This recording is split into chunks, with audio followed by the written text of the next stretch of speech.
Welcome back to Wildwood Cottage and welcome back to Wales. It's lovely to have you here. I hope you're all well and I hope you're all enjoying the summer. I'm doing today some strawberry compote, which is a bit like a jam, but it doesn't thicken and set like a jam. You add corn flour to thicken it. I'm keeping in my wartime theme and I'm keeping up with the waste not, want not theme. I've got some strawberries that I found in the freezer and they needed juicing up. There's roughly a pound of strawberries and the liquid that was there when they were frozen. So that's what I'm going to use for my mixture. And also I've got a few sliced fresh strawberries that I had left that needed using today. So I've decided to use them up. So that's my strawberry liquid. I made some of this last week with some fresh strawberries that I'd bought to make a dessert because we were having friends round. And I didn't want the strawberries to go to waste. We had to cancel because of the weather and I didn't want the strawberries going to waste. So I decided to have a go at making this strawberry compote. I can't remember which of my Wartime Recipe books it was in. I think it might have been in the Universal Cookbook, if I can remember rightly. I don't think it was in the Homefront Cookbook, and it definitely wasn't in the We'll Eat Again Cookbook or the Eating for Victory Cookbook. I think it might have been the Universal Cookbook. If I can find the recipe, I'll pop a picture on the screen for you. But basically all you're using is a pound of strawberries, sugar, probably going to use 3/4 of a pound of sugar rather than a full pound of sugar. I'm going to use some apple jam, which I've made myself. It was apple core jam from doing the apples last year. I've got these lovely fragrant rose petals, which I guess in the health food shop you can dry your own rose petals. But mine aren't very fragrant at the moment because of all the dry weather that we've had. 2 dessert spoons is roughly a tablespoon. I don't want to overpower it, but I think it'll just add a nice bit of jam. Okay, so I've mixed in the flower petals and I'm going to add in some of this apple.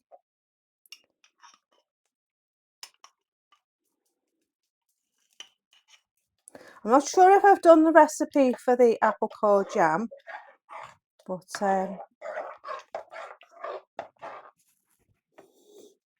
now you don't want to overpower the flavour of the strawberries because the strawberries give a nice enough flavour on their own. You don't want them on hot because you don't want them to burn. So I'm going to use this half bag. So you want to dissolve your sugar.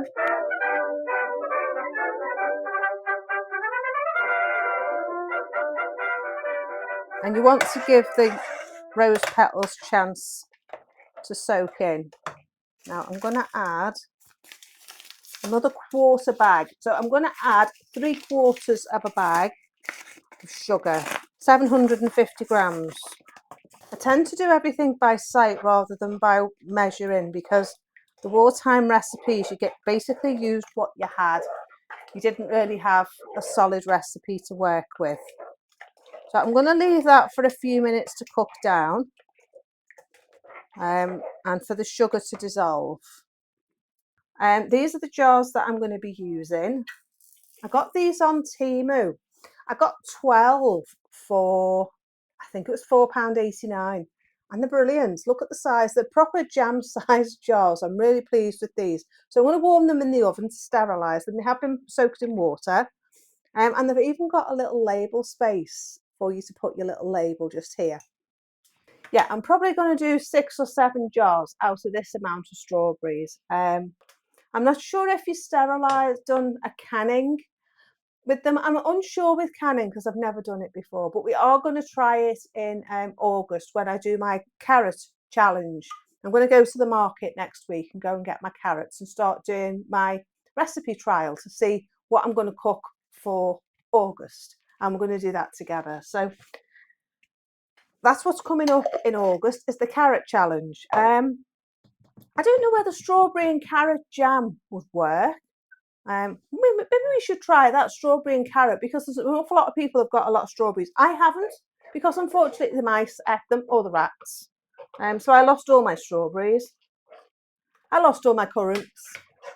So next year I'm going to concentrate in the garden on doing a fruit cage so that I get the fruit and not the wildlife.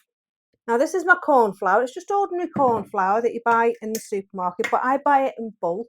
Just find it a lot easier to buy things in bulk. So I'm going to start with, that's roughly 100 grams of corn flour. You don't want a lot of water. Now I've also got a recipe video coming up, on one of my membership tiers about using ceramic for sugar, terracotta for sugar. I also use it for my butter. But yeah, I think it's about a 15-minute video coming up on my top 2 tiers. So that's dissolved a lot of the froth. You can do the same with jam, and you can do the same with marmalade. Just add a little bit of butter. Right, okay. So what you want to do is you want to get a bit of that juice out and pop it in your corn flour.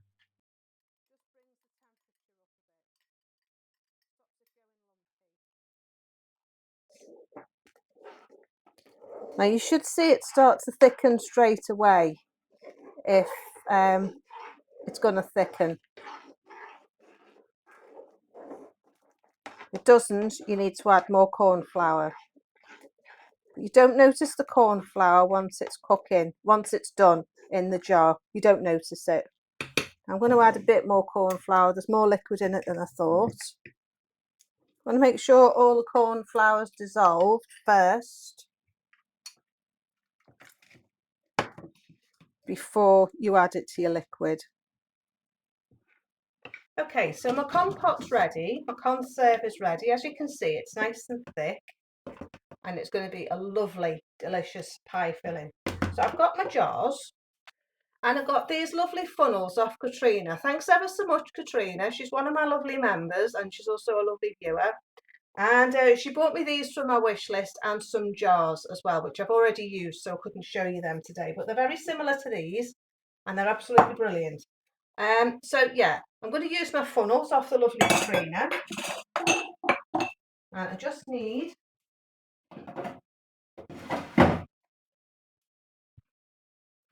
a ladle. Now I'm going to do it into small jars because I don't know what I'm going to use it for yet. This is an old vintage ladle. I think it's Victorian, I'm not sure.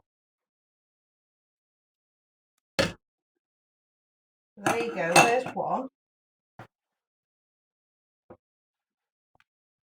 And it comes with these lids that aren't detachable, so you get a good seal on them.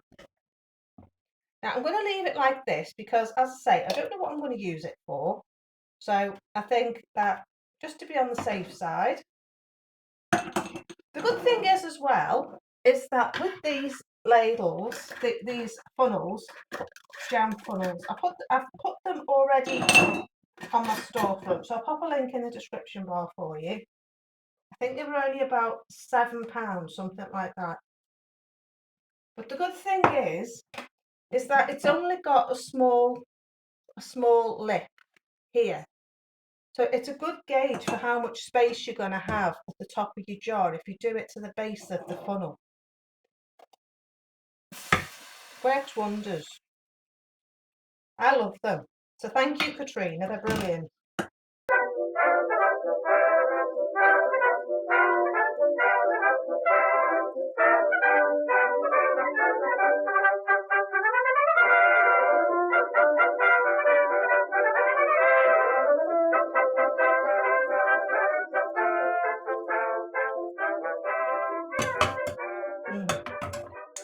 Absolutely delicious. Every time I see strawberries now, I'm buying them. So that one will just go in the fridge, the half jar. But the others should all seal nicely. The wax discs you can get, I get them in Charlie's. We have a local Charlie's here, and they're about £2 for about 200. Go a long way.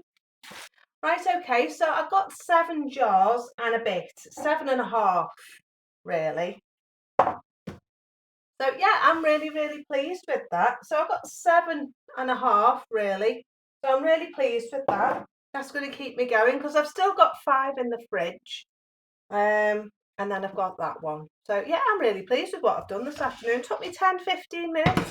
So anytime you see any strawberries in the supermarket and they're reduced, which this time of year they're always reduced. They seem to get so many of them for Wimbledon, and then they never go. People don't buy them. Sorry, I'm just trying to keep on top of the cleaning because of the flies. They're everywhere. And they've been cutting the grass down the field as well, so there's even more. So as you can see, you don't use a lot of sugar, you don't use a lot of ingredients, and it makes a really nice jam. You could have it on your toast. It's a little bit pie fillingy to have on toast, I think. But as I say, I'm going to try some on my porridge, and I think it's going to be a winner.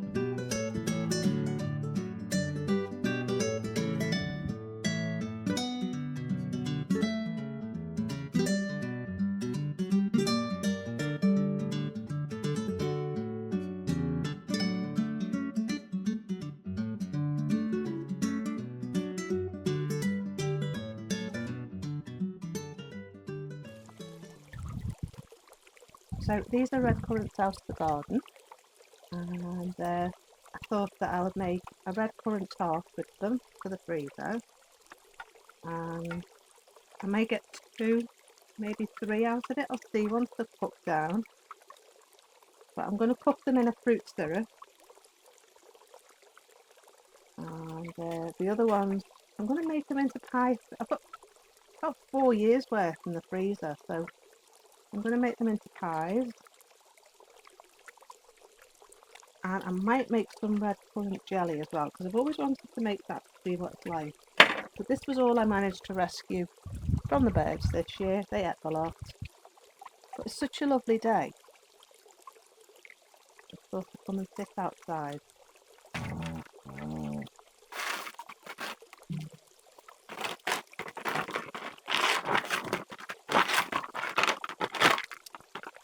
Like playing happily in the background. Grass cutting down the road for the hay. There's lots of flies and birds and lots of animals being disturbed at the moment. A couple of rats around. Unfortunately, something's eaten my sweet corn stalks in the victory garden.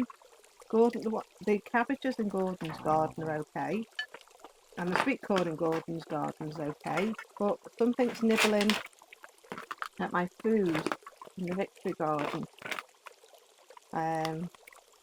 My cabbages have been eaten by something, got holes in the leaves, so I'm hoping I get some better leaves. I'm going to feed them and then see if I can get my crops to come back better. But yeah, it's a bit of a pain because I started late because the garden hadn't been finished.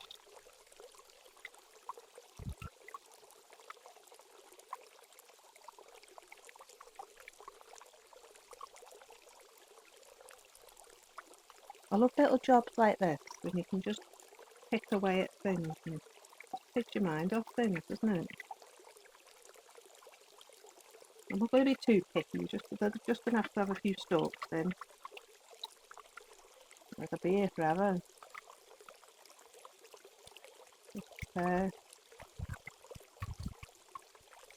Yeah, my tomatoes have done really well. I'm going to get some good tomatoes this year. I've got some Tigerella. I've got beefsteak coming through. They need a feed. I've got plum Roma coming through, and I've got some round ones, which I think are Shirley. I'm not sure. I've had 2 cucumbers so far, so that's not bad. My lettuce has all gone to seed with the weather, so once we get a bit of cooler weather, I want to start doing some seeds, but it's just been too warm, and I just don't think they'll germinate. I lost my squash, all those lovely squash seeds I showed you, they've gone. It's just been such a terrible growing year this year for the weather, and with getting the garden finished late, kind of set me back quite a bit, so it's kind of on a losing foot to begin with, I think. Oh, is it recording? Anyway, I'm going to get these finished, and we'll go and have a little look in the veg garden, and I'll show you a couple of things in there. Over on my craft channel in the next week, hopefully, I'm doing a make do amend project of making a rug from socks, old socks, if you're interested. Typical make do amend, wartime handy thing to make. I want it for in front of the wood stove or as a threshold rug, so we'll have to see how it turns out. I'm starting to think towards winter now, getting the house warm for winter. So I'll just get these finished and then we'll go off and have a look in the garden.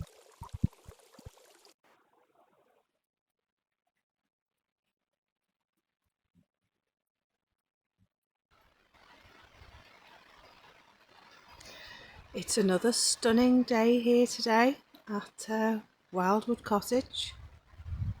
They changed the forecast this morning and apparently it's set to continue for another 10 days. Not sure how happy I am about that with not having any rain, but it's beautiful. Beautiful.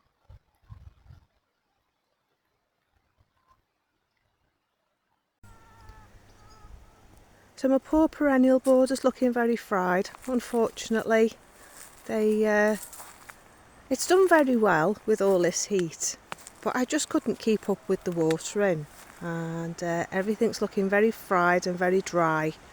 So I've got the hose pipe out. I thought that I'd give it a go over with the hose pipe now, because the sun's just about to disappear around the trees, and it's going to cool down a bit now. So aren't these inula lovely? I don't really like inula, but they've been fabulous this year. That and this little corner here, I mean, isn't that pretty? So as I say, my roses haven't done very much this year. They've been far too dry, and they've had no scent because they've been so dry. But do you know, the big surprise is this plant here. It's locally known as the butcher's plant to the lady I used to work for. I think it's an acanthus, but I'm not 100% sure. But it's done so well, really, really well. It's the first year it's flowered. It seems to like the dry weather, the dry hot weather. And I'm very pleased. This one at the back here, can you see it? That one. Beautiful flower. I think I think it's called an acanthus. I think I'm just going to let the girls out. Desperate to come out as well. Aren't you, girls? Right. My rat doesn't seem to have come back. I seem to have got on top of that and stopped him digging in. No idea where he's gone, don't care. I'm just glad he's not back. This is going bonkers. It needs tying up and stopping growing all over the place. But you know, this is the best year it's been so far. It's amazing. Growing everywhere. I didn't realise it was a climber, so I've just noticed it's climbing on there. And that's supposed to have a clematis on there. But this garden's looking very fried as well. This is the secret garden. My lawnmower's not working and my strimmer's not working, so I haven't been able to get in to do the grass. But it's just gone crazy. Absolutely crazy. But the pond's drying out, so I need to do the pond and get some water in there. But I think I'm going to have a little go with the hose pipe this evening. And and try and get some watering done. I think my peach over there needs water, and I'm not sure if I've lost my green gauge. I'm not sure, but yeah, everything's very dry, very dry. So I need to sort this out, don't I, and try and stop it climbing all over my shed, otherwise it'll be all over the shed roof and in the shed if I'm not careful. But it's looking very pretty, isn't it? It's looking lovely. So I'm going to try and get it to grow over my arch here. I mean, we've seen how beautiful it is today. It's absolutely stunning. Those dark clouds are very dark, but it doesn't look like there's any rain forecast. But I'm going to try and train this now over this arch here to cover the framework of that, because Sid likes to run through that when he comes. He's the pet squirrel, by the way. He's now a wild squirrel, but he likes to come back for nuts. So yeah, I'm going to try and push this up, push it upwards and push it across and get it growing over there. So that's that part of the garden. And this rose is a nice surprise as well. I've no idea where it came from. It was either one of mine or one of my brother's. It's had the most amazing flowers on it this year. It's such a beautiful rose. I'm so glad I've put it there because it's going to be a lovely contrast to this vine here with the pink leaves. So I'm going to try and climb this up over here as well. Right, just a sec. Just one egg today. Just one little egg.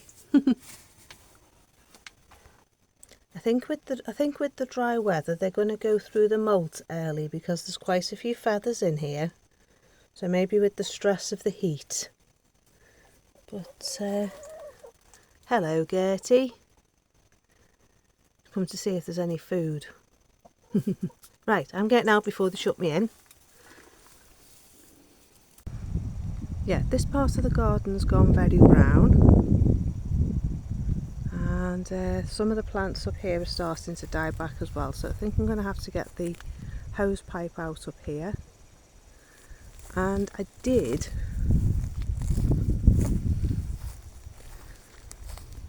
plant some plants up here, but they seem to have died as well. Oh, that's a shame. I think this needs a drink. And my juniper needs a drink as well, or I'm going to lose that. And these are the plants, I put some plants in here and they're dying as well. Oh dear. Yeah, this is my bedraggled rose walk. The penstemmon's doing the best up here at the moment. But Sceptred Isle's got a nice flush of flowers there. And so has Sophie. Sophie Perpetual. They need a good feed and they need watering and they need leaves on the top, which I might go and do this evening. I moved that one just before the heat came and yeah, typical, the heat got there first before I got a chance to water it. These are all David Austin up here, and then this is my sound barrier. And it doesn't seem to be doing too well either. The heat. We're set for another week, I think. And then it's going to subside. And hopefully my garden won't die beforehand. My tree peony off Maria's all wilted. Oh dear. Yeah, I think I'm going to have to come out and spend time watering. My Acer. Do you know, this is the first time I've been up here. With all the heat, not being able to get out. Oh dear. Oh well, I'm sure it'll all grow again next year. The roots will be okay. It's just the tops. Right.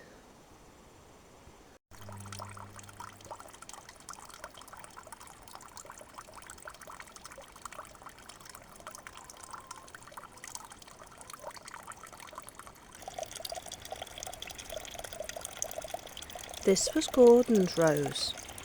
When I first came to him, he told me to rip it out, so I did, and I replanted it.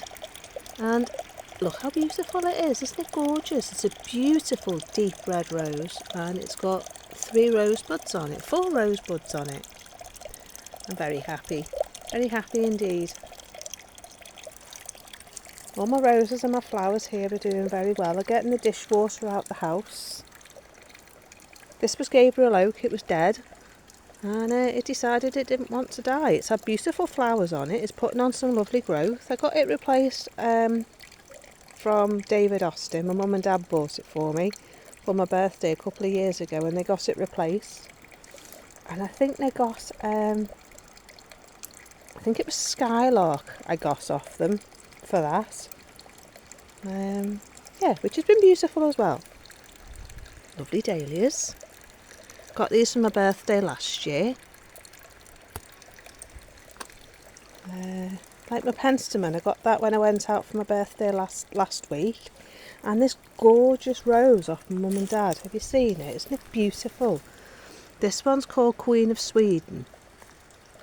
Look how stunning that is. It has really, really upright stems. Totally upright.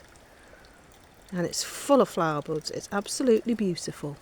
I'm delighted with it. Absolutely delighted. It all seems to have started opening out nicely now. It's waiting to go in the ground, but I don't want to plant it because where I'm putting it is in the sun. And I'm a bit nervous about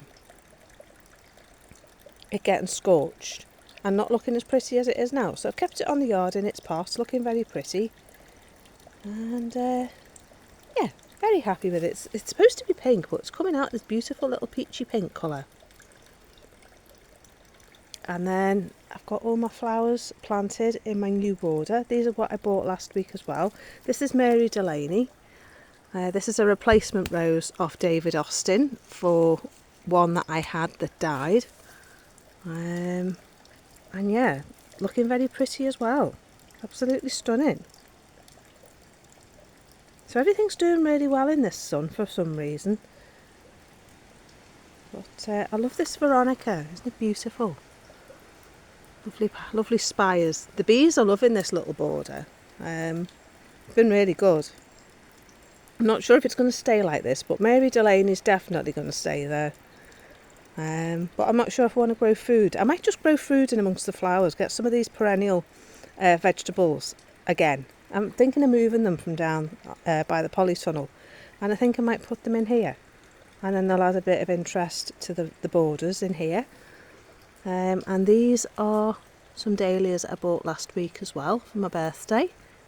These were only £2 at the garden centre. I was really pleased. But if you keep picking all the flowers off when they're finished, you keep getting flowers throughout. I've got another one there. And where are the others? I've got another 2 here as well. I haven't come into flower yet, but they were £2 as well. I've still got a couple of boxes to finish. Got that one to finish. I've got one over there to finish. And I'm thinking of putting one over there. And that's that one. So when I get stuck in, I'll show you what I'm doing. But these are what I showed you the other day on Sunday. Last Sunday. And all they are is just crates. Building yard crates. My husband got them from work. And yeah, we've cut them down a bit just to make them a bit lower, filling them with all this stuff, which is the hedge clippings from the garden and the weeds and things like that, popping a bit of cardboard over the top, and then I've been popping chip bark and then a bag of compost on, and then planting things up. So it's doing really well. I'm thinking of putting Grace in this one, not Grace the hen, Grace the rose. I've got a rose called Grace, this one here. This is off David Austin as well. My first one died, so I bought myself another one.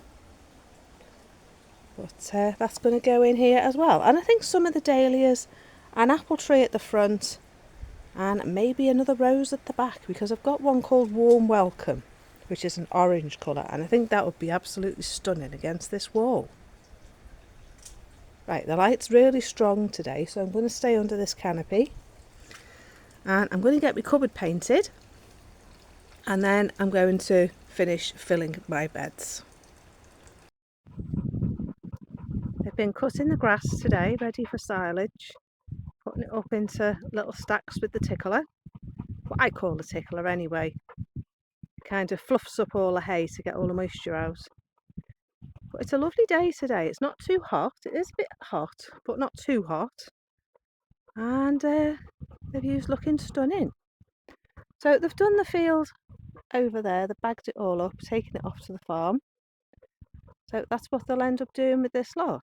They'll come along later in the day, fluff it up again, and then they'll put it into ridges, and then they'll bag it up. I love it when it's like this. I love seeing it like this. And so yeah, Stripey and I are just on our way back after our walk, and we're going to go home. I'm going to go and meet my husband, and I'm going out for my tea. Makes a change. I've had a busy day. Hope you've enjoyed my video. If you have, do like and subscribe. Do hit that bell. That'll tell you when I upload new videos. And do check out the join button. And I need to go off now and go and meet up with my husband to go and have my tea. So, other than that, I'm going. Isn't the view lovely? Just a sec. There you go. Isn't that view stunning? The only thing is, you can't see me if it's focused on that, can you? Anyway, just a sec. Oh, there we go. We're back. We're back in the building. There we are. So yeah, I'm going to go and take the dog back, go and meet my husband, and I'll see you in the next video. So do like and subscribe and all the rest of it, and I'll see you again soon. So take care. Bye for now. Bye bye.